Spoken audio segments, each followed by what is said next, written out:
பாபா ஓர் கருணாலயம், பாதம்தான் கமலாலயம்.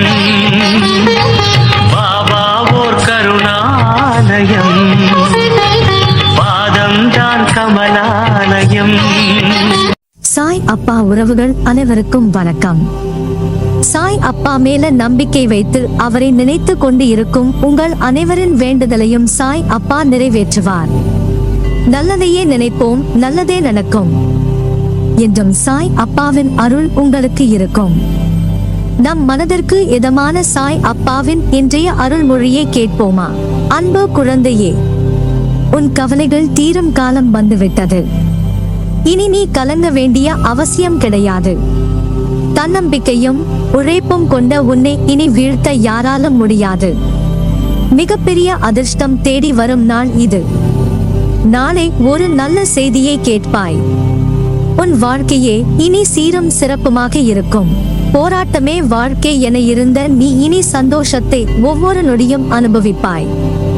என்றும் எதற்காகவும் முன் வைத்த காலை பின் வைக்காதே, அடுத்தவனை நாடி நிற்காதே.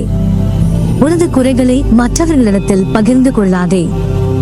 எதுவென்றாலும் என்னிடம் வந்து சொல், நான் அதை பார்த்து கொள்கிறேன். உனக்காக அந்த பிரச்சனையை சரி செய்கிறேன். யாரிடமும் வாக்குவாதம் செய்யாதே. அவர்களிடம் சண்டை போடுவதால் உனக்கு என்ன கிடைக்கப் போகிறது? தேவையில்லாத மன வருத்தம்தான். உன் குறிக்கோளை அடைய முயற்சி செய்து கொண்டு இரு. சாலையில் எப்படி மேடு பள்ளங்கள் இருக்குமோ அதை போலதான் உன் வாழ்க்கையிலும் வரக்கூடிய கஷ்டங்களும் துன்பங்களும். வாழ்க்கையில் மேடு பள்ளம், இன்பம் துன்பம், துயரம் இவைகள் இல்லாமல் போனால் சுவாரஸ்யம் இருக்காது. இவைகளை கடந்து வந்தால்தான் நீ வாழும் உனக்கு வாழ்க்கைக்கான அர்த்தம் புரியும். மனதில் சந்தோஷமும் மகிழ்ச்சியும் நிறைந்து இருக்க போதும் என்ற மனம் வேண்டும். மனதை கட்டுப்படுத்த முடியாது. மனம் என்பது ஒரு குரங்கு போல. அது ஒவ்வொரு இடமாக தாவிக்கொண்டுதான் இருக்கும். அதை கட்டுப்படுத்த வேண்டும் என்றால் என்னிடத்தில் ஐக்கியமாகிவிட்டால் மனதை கட்டுப்படுத்த முடியும். நீ நினைப்பது என்ன தெரியுமா? அப்பா, நான் தான் உன்னை தேடி வந்திருக்கிறேன். எனது வழி எப்போது தீரும்? இப்படிதான் கடைசி வரை அனுபவிக்க வேண்டுமா என்று புலம்புகிறாய். ஒன்றை புரிந்து கொள், நீ என்னை தேடி வரவில்லை, நான் உன்னை வரவழைத்தேன். உன் கஷ்டம் எனக்கு புரிகிறது. உன் உறவினர்கள் மத்தியில் உனக்கு மதிப்பில்லை. ஏதோ ஒரு விசேஷம் என்று சென்றால் அங்கே உனக்கு மரியாதை இல்லை. பணமில்லாததால் உன்னை ஏளனமாக பல பேர் பார்த்தார்கள். அவர்களுக்கு தெரிந்ததெல்லாம் உன்னிடம் இல்லாத பணம்தான். தெரியாதது உன்னிடம் இருக்கும் நல்ல மனமும் உன் பாசமும் தான். உன் உண்மையான பாசம் புரியாத அவர்களுக்காக நீ கவலைப்படுவது தேவையில்லை. பரவாயில்லை, இத்தனை நாள் எப்படியோ, இனிமேல் உன்னை மற்றவர்கள் மத்தியில் பெரும் செல்வந்தனாக உயர்த்துவதற்காக வரவழைத்தேன். இவனெல்லாம் எங்கே முன்னேற போகிறான் என்று உன்னை பார்த்து ஏளனமாக சிரித்தவர்கள் முன்னால் நீ கோபுரம் போல் உயர்ந்து நிற்கப் போகிறாய். உன்னை வெறுத்தவர்கள் வியக்கும் வண்ணம் நீ விரும்பிய வாழ்க்கையை உனக்கு அளிக்கப் போகிறேன்.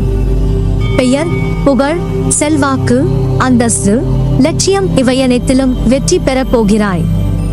உன் வளர்ச்சியையும் உன் முன்னேற்றத்தையும் பார்த்து அவர்கள் மிரளப் போகிறார்கள். இதை நான் நடத்தி காட்டுவேன். ஏன் என்றால் நீ என் செல்ல பிள்ளை. உன்னை நானே தேர்ந்தெடுத்து இருக்கிறேன். உனது கர்ம பலன்களின் வீரியம் குறையும் தருணத்தில் இருக்கிறாய். உனது கை ஓங்க போகிறது. அப்பா, நான் இருக்கிறேன். நம்பிக்கை இல்லாமல் எதையும் செய்ய முற்படாதே. உன் கஷ்டங்கள் அனைத்தும் உன்னை விட்டு அகலும். நீ மாறப் போகிறாய். உனது வாழ்க்கை தரம் மாறப்போகிறது. கவலைப்படாமல் இரு. உனக்கு நல்ல நேரம் ஆரம்பித்து விட்டது. அதை புரிந்து கொள்ளாமல் ஏன் இத்தனை கவலைகளையும் சோதனைகளையும் சுமந்து கொண்டே இருக்கிறேன், அனுபவித்துக் கொண்டிருக்கிறேன் என்று கவலைப்படுகிறாய்.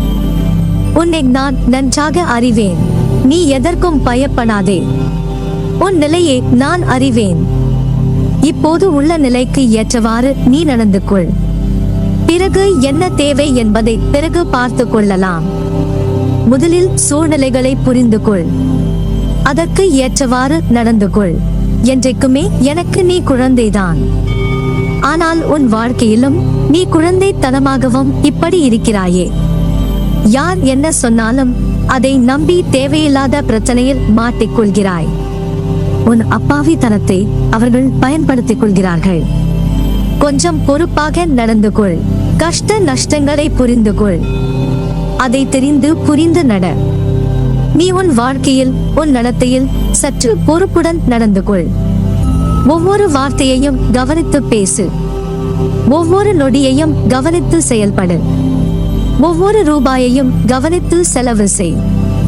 உன்னை சுற்றி இருப்பவர்களுடன் தேவையான இடைவெளியுடன் பழகு.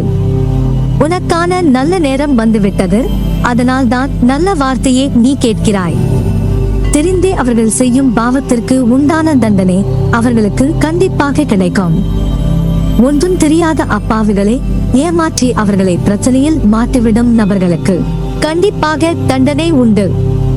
அதை பற்றி நீ எதுவும் கவலைப்படாதே. அவர்களுக்கு உரிய நேரத்தில் உரிய தண்டனை நான் தருவேன். யார் உன்னை என்ன வசைப்பாடினாலும் அது உன்னை தீண்டாது. அது உன்னை தீண்டவும் விடமாட்டேன். அதற்கான பலனை அவர்கள் சந்திப்பார்கள். உன் இப்போதைய நிலை கண்டு துவளாதே, கலங்காதே, நம்பிக்கையை இழக்காதே. கொஞ்சம் பொறுமை காத்துக்கொள். எப்பொழுதும் உன்னுடன் நான் இருப்பேன். உனக்கு எல்லாம் நல்லதே நடக்கும். முதலில் வாழ்க்கையை நினைத்து பயப்படுவதை நிறுத்து. பயம் புத்தியை துளைக்க வைத்துவிடும். பயம் எதிர்மறை எண்ணங்களை உருவாக்கும். அதனால் அதை உன்னிடத்தில் இருந்து துடைத்து எறி. நிச்சயமாக உன் நிலை மாறி நீ நிச்சயம் ஆனந்தமாய் வெற்றி பெற்று வாழ்வாய். என் உயிருக்கு உயிராய் இருக்கும் அன்பான குழந்தை நீ. உனக்கு என்றும் துணை நிற்பேன். வாழ்க்கையில் தேடும் ஒன்று உன்னை விட்டு தள்ளி செல்கிறது என்று யோசிக்கிறாயா? உன் பிரச்சனைகள் என்னவென்று நீ சொன்னால்தான் எனக்கு தெரியுமா? உனக்குள்ளே தானே இருக்கின்றேனே, நான் உனக்கு புலப்படவில்லையா? என்னை நீ மறந்துவிட்டாய் என்றும் உதாசீனப்படுத்திவிட்டாய் என்றும் நான் கூறவில்லை. அவ்வாறு செய்யவும் மாட்டாய். ஆனால் என்னிடம் பேசும்போது நடந்து முடிந்த கஷ்டத்தை பற்றிய புலம்பல் மட்டுமே கூறுகிறாயே. நான் உங்களிடத்தில் புலம்ப கூடாதா என்று தானே உன் மனதில் கேள்வி. நான் உன்னிடம் அப்படி கூறுவேனா? முடிந்ததை புலம்பி நீ என்ன சாதித்தாய்? அதைதான் உன்னிடத்தில் சொல்ல வருகிறேன். என் துணை எப்போதும் உனக்கு இருக்கும். நீ தன்னம்பிக்கை உடன் இருக்க வேண்டும். எப்போதும் தொலைந்து போன பொருளை நினைத்து வருந்துவதால் நீ பெற்றது ஒன்றும் இல்லை. அர்த்தமற்ற புலம்பலால் மன அமைதியையும் நிம்மதியையும் இழக்கிறாய். அதற்கு நீ அடுத்து என்ன செய்ய வேண்டும்? எனக்கு வழி காட்டுங்கள் என விழிப்புடனும் தன்னம்பிக்கையுடனும் தான் என்னிடத்தில் வர வேண்டும் என்று சொல்கிறேன். நீ நினைத்ததை விட அதிகமாக ஜெயிப்பாய். உன் ஆன்மாக்கு நான் அப்பா அம்மாவாய் இருந்து வழி சேர்ப்பேன். உன்னுடைய இப்போதைய வாழ்க்கை மாசு நிறைந்து துன்பத்தில் கலங்கி இருக்கலாம். ஆனால் கலங்கியது காரணம் இல்லாமல் இல்லை. மாசுபட்ட தண்ணீரை கலங்கி வைத்தால்தான் அதற்கான சுத்தம் என்ன என்பது மேலோங்கி வரும். நீ இப்போது கொண்டுள்ள சூழ்நிலைகளும் அப்படிதான். உன் காலத்தையும் நேரத்தையும் மோசமானது என்று எடுத்துக் கொள்ளாதே. அனுபவம் என்ற முத்தை கடலுக்குள் சென்று எடுக்கும் காலம். சிப்பி தேடிக்கொண்டு இருக்கிறாய். நீ விரைவில் முத்துகளை எடுப்பாய். இது என் சத்திய வாக்கு. உன்னை கரை சேர்க்க எண்ணத்தக்க இயலாத காரியத்தையும் உனக்கு அருளி நிகழ்த்துவேன். முடியாது, என்னால் இது நடக்காது என்ற எண்ணத்தை நீ ஏற்றிக்கொண்டு இருப்பதால் தான் இவ்வளவு நாள் கடந்து போயின.